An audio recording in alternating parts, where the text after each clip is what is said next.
I'm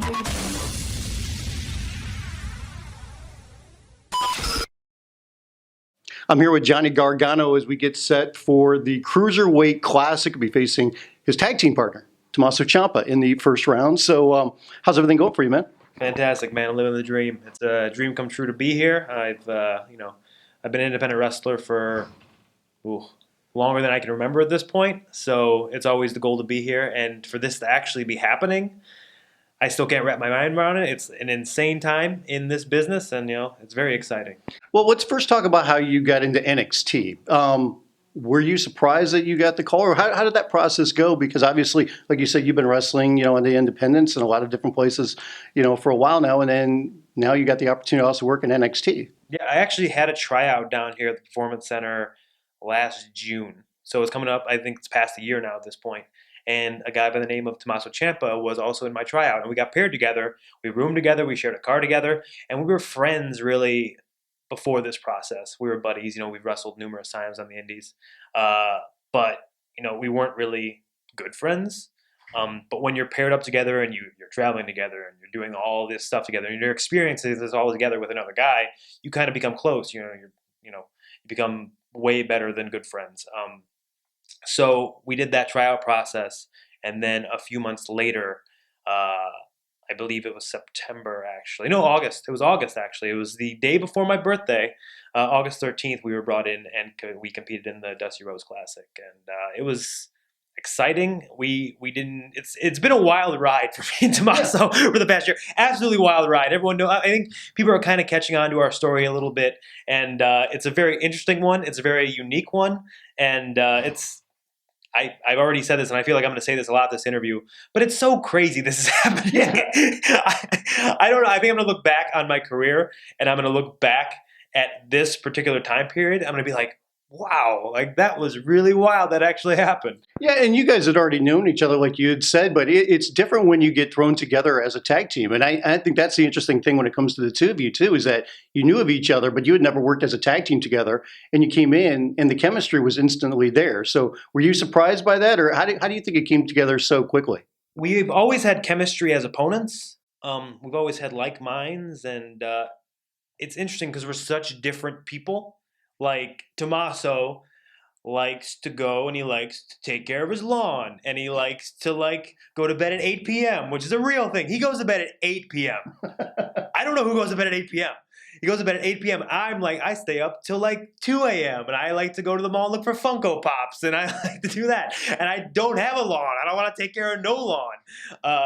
So we have a very unique dynamic, but for some reason it works. And I was like the show The Odd Couple. It's like that almost.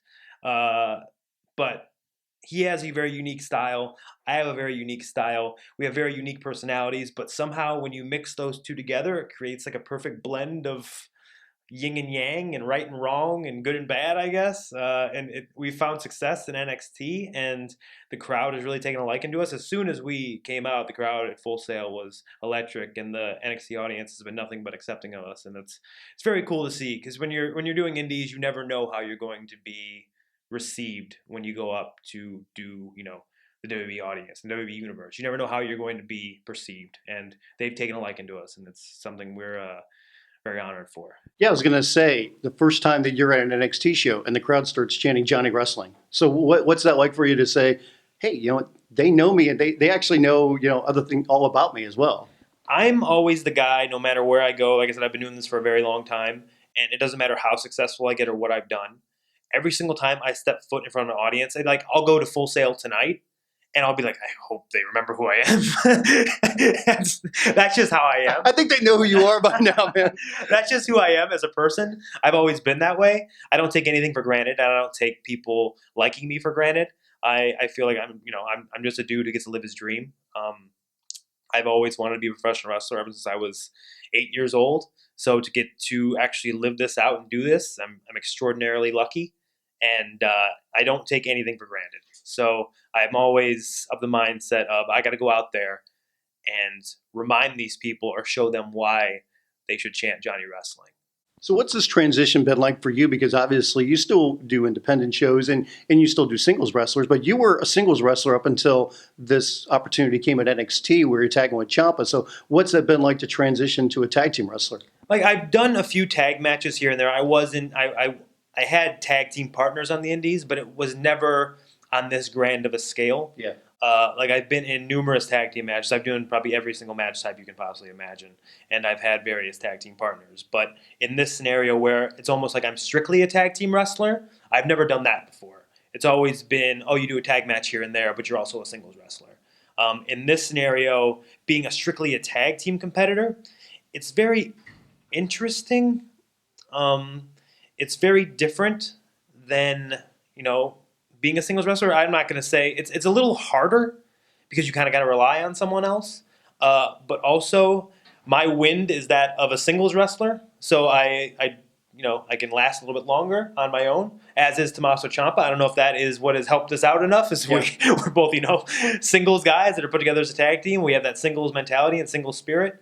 But I feel like I'm just now getting the hang of what it takes to be a successful tag team competitor, and I'm excited to see what the future holds. I think there's some unique things that have definitely happened over the past couple of years when it comes to WWE, and you're a part of that. The first is that you have a unique contract. You kind of like Austin Aries, and we've seen some other guys, Ciampa as well. What's it like to have that kind of a deal where you're under the WWE umbrella, you're working the Cruiserweight Classic, and obviously you're a part of NXT, but you can still go out there and work independent shows across the country or around the world?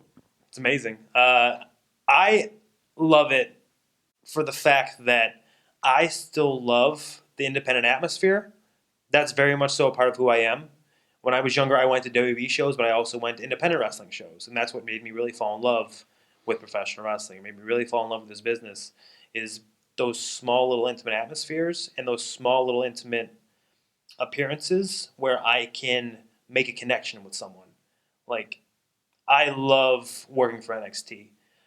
But at an indie show, if there's a little kid in the front row, I can go out and I'm 1 foot away from him. I can go and I can give him a high five, or I can go out and I can see a kid all the way in the back row and I can go into the crowd and give him a high five or something like that. Sure. There's small little intimate moments you can create at independent events. And this deal right now, I feel it's the best of both worlds because it gives independent wrestling a lot of buzz as well. Evolve Wrestling has done nothing but capitalize off of NXT and this Cruiserweight Classic, giving them a lot of recognition, which is, again, mind-blowing. I was at Evolve 1, which is years upon years upon years ago. And to say years later Triple H is going to be backstage at Evolve, mind-blowing. Yeah. I still don't believe that actually really Well, I was happened. going to say, what were your thoughts when that initially happened, when the partnership happened between WWE and Evolve?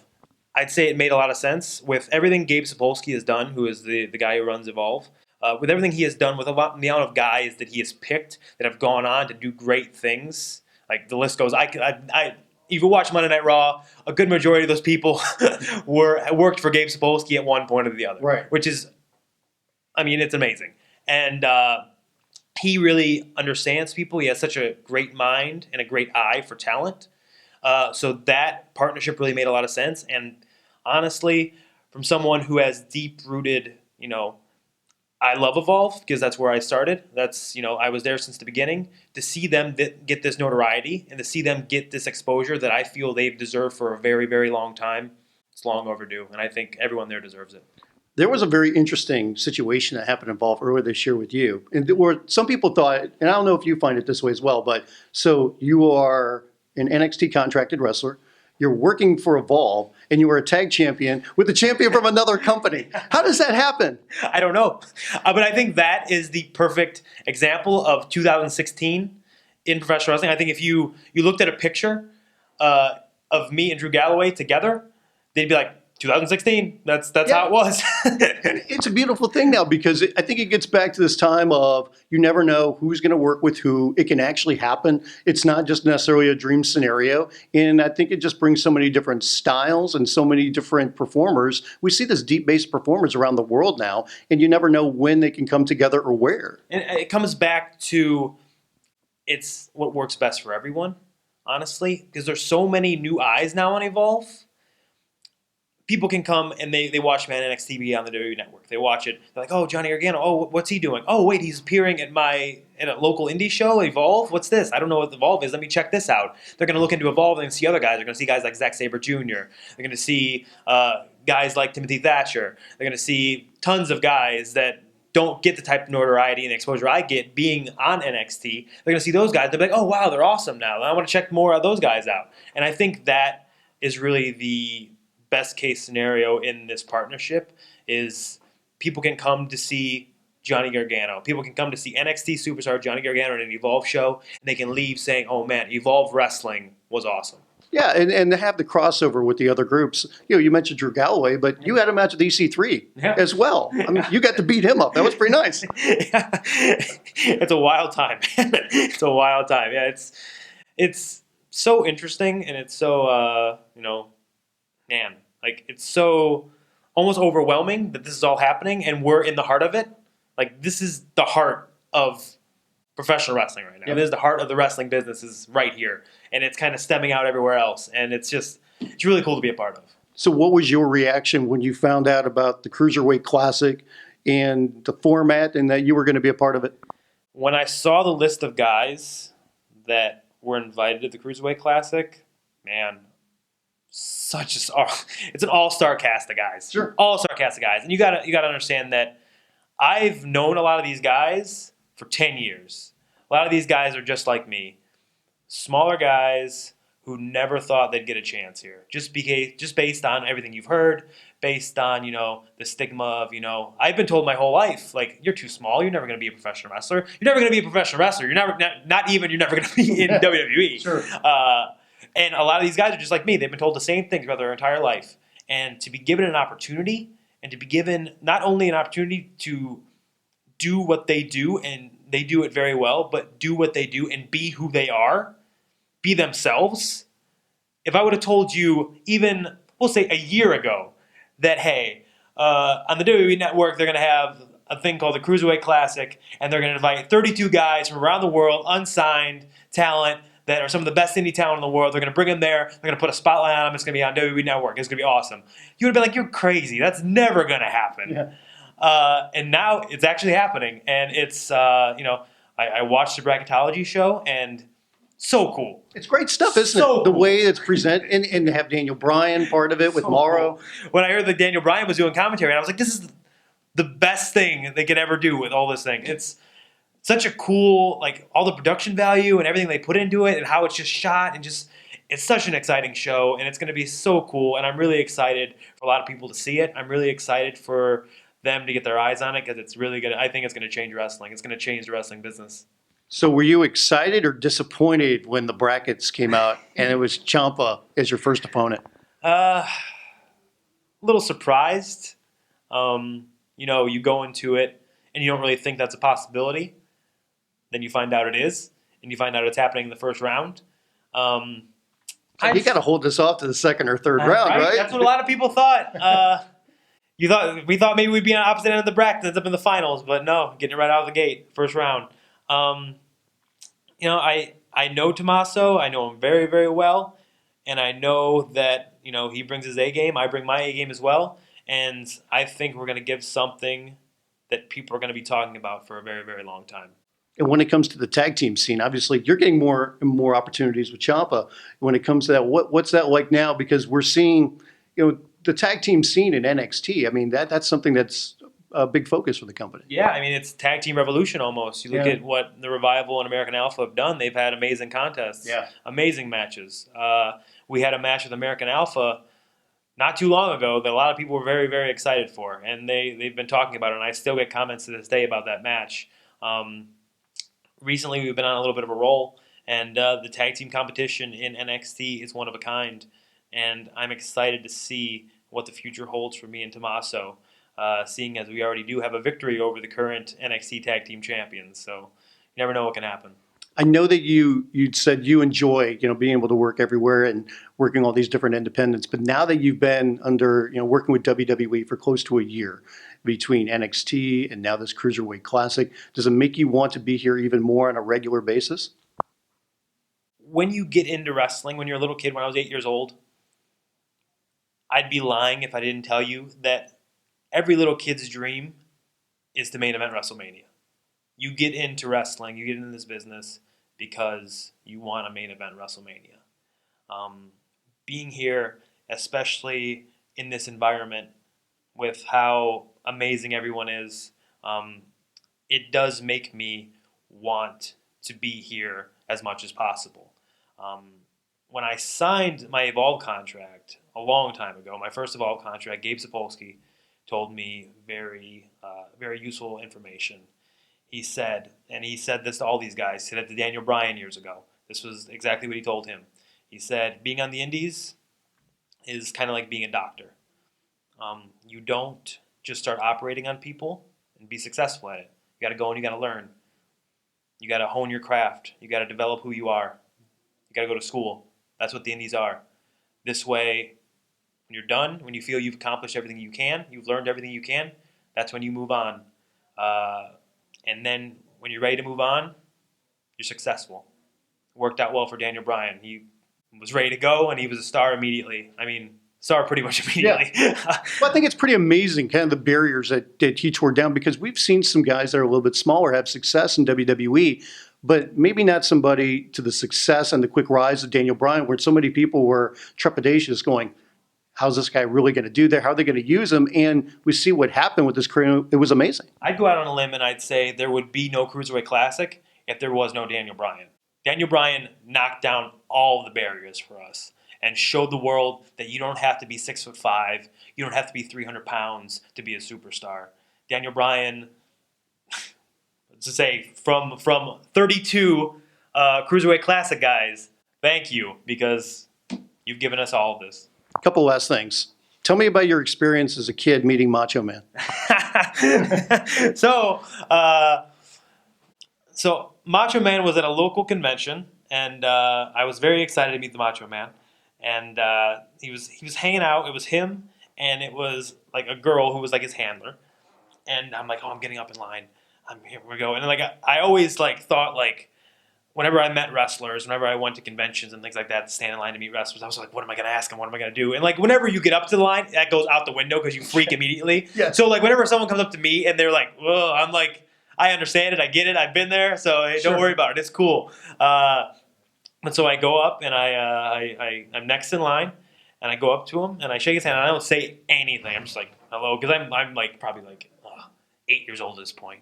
And Macho Man's like, what's your name? And I'm like, John. And he's like, that's my name too. And I'm like, I'm sitting there, I'm like, because I was a smart 8-year-old. I was like, I don't think that's your, I think that's your name. That's not your name. And furthermore, I dissected this later on as an adult. And I'm like, number one, I'm 8 years old. To me, your name is Macho Man Randy Savage. Right. It doesn't matter what your real name is. It is Macho Man Randy Savage. Furthermore, as an adult, not your real name. But at least I was given a moment that I'll always remember. I always have that Macho Man story for the rest of my life now, when he told me his name was John. And those are the great stories to have, especially when you're a kid, because you remember them forever. They like shape your memories. They shape your life.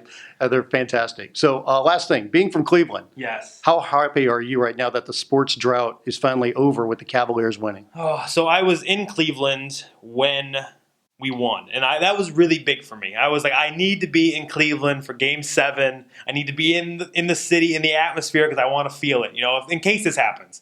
And I watching the game, because I was a huge sports fan and a huge Cleveland sports fan at that. I watched the game, and as soon as we went up, I was like, oh my God. My Cleveland mentality started like kicking in.